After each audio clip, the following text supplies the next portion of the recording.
The families who needed to close on their new home before school started already did. And that changes who's actually left shopping going into this fall. It changes your leverage, whether you're selling your home this year or buying your next. And in the next few minutes, I'll walk you through where mortgage rates actually stand right now, what's shifted in Oklahoma City, Edmond, and Norman since the summer, and what the forecasts say for the rest of the year. If you want a clear read on your own numbers before deciding whether to list your home for sale this fall, hit the link down in the description below for an instant valuation of your home based on the most recent market data. Here's why this time of year matters even if you don't have a kid starting school.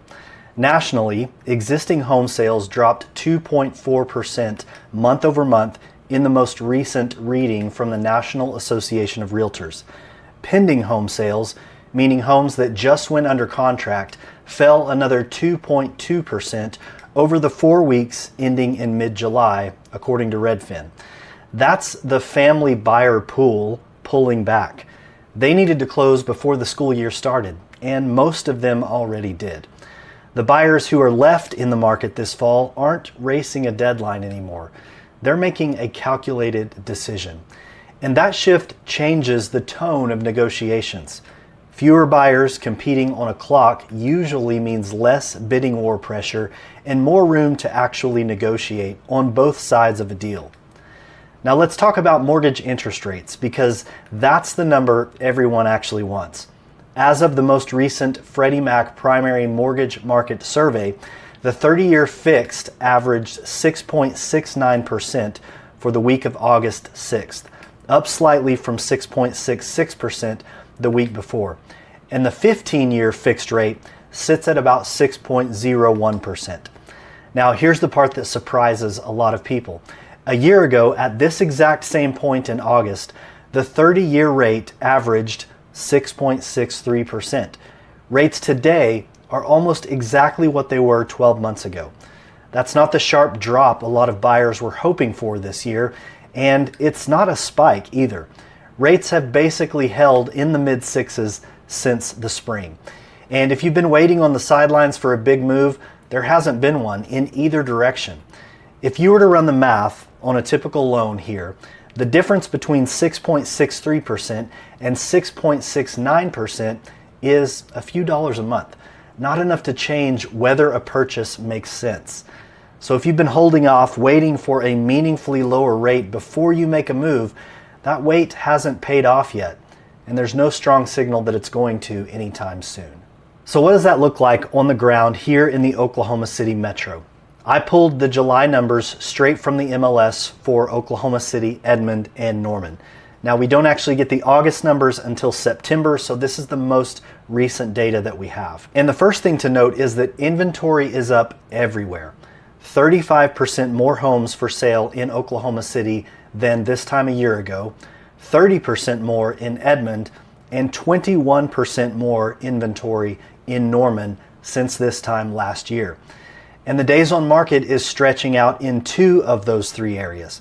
Oklahoma City is averaging 41 days on market. Norman is at 49 days on market. And Edmond is the outlier, actually down slightly to 39 days on market despite all that extra inventory. Demand in Edmond has not backed off the way you might expect, as we've seen in some of the other areas. Median sales price is doing 3 different things in these 3 different areas around the OKC metro. Norman is up over 11%. Edmond is down about 3.6%. And Oklahoma City is basically flat. And homes are still selling close to full asking price everywhere, 98% or better in all 3 cities. So this isn't sellers panicking. It's a real shift in the mix of what's actually selling. And I know I'm throwing out a lot of numbers here. In just a minute, I'll get into what these numbers mean for you if you're planning to buy or sell a home in one of these communities in the near future. So where does this go from here?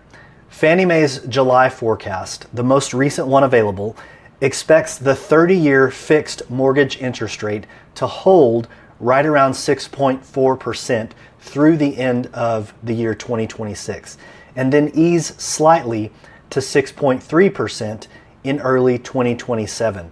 That is a gradual drift. It's not a plunge. Nationally, they're expecting total home sales to be roughly flat for all of 2026, up just 0.2%. Prices are still climbing though, up 3.2% year over year as of the second quarter, according to Fannie Mae's own home price index. In other words, no crash is coming, no boom is coming either. Just a continual, slow grind toward a more balanced market, which is honestly where we already are locally here in the Oklahoma City area, based on the numbers I just walked you through. Now, one honest caveat here, these are forecasts, not guarantees. Fannie Mae has revised its own numbers month to month this year as conditions have shifted and outside factors from inflation data to global events can move rates faster than any forecast accounts for. So treat that 6.4% interest rate as a reasonable planning number, not a promise. Now here's what actually matters for you in all of this.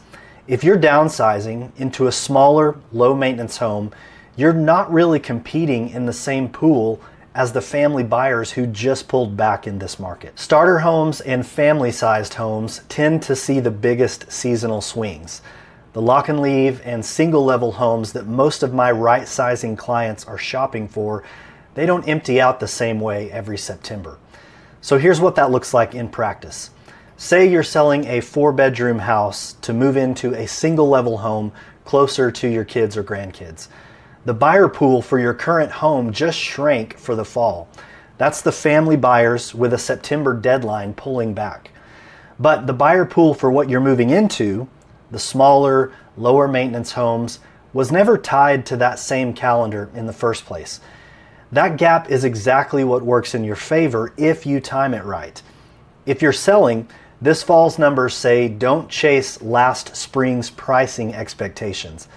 Instead, you've got a price based on what's actually closing right now in your specific neighborhood, and you'll still land close to the full asking price. The data backs that up. And don't assume that waiting for next spring is automatically the smartest move either. Spring brings its own wave of competing listings. Sometimes the quieter fall market, with less urgency and less competition, is actually the better window for selling your home quickly. So here's the real takeaway behind the back to school market update headlines. It's really about the shift in urgency for buyers heading into the fall, and that has a real impact on your leverage whether you're selling or buying a home this fall. If you want help figuring out whether this fall is your window to make a move, click the link in the description below to schedule a 15-minute strategy conversation with me. As always, there's zero pressure.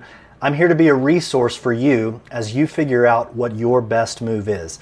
And if you want to stay up to date on the latest real estate market activity in Oklahoma City, be sure to subscribe to the channel so that you stay in the know on living in Oklahoma City.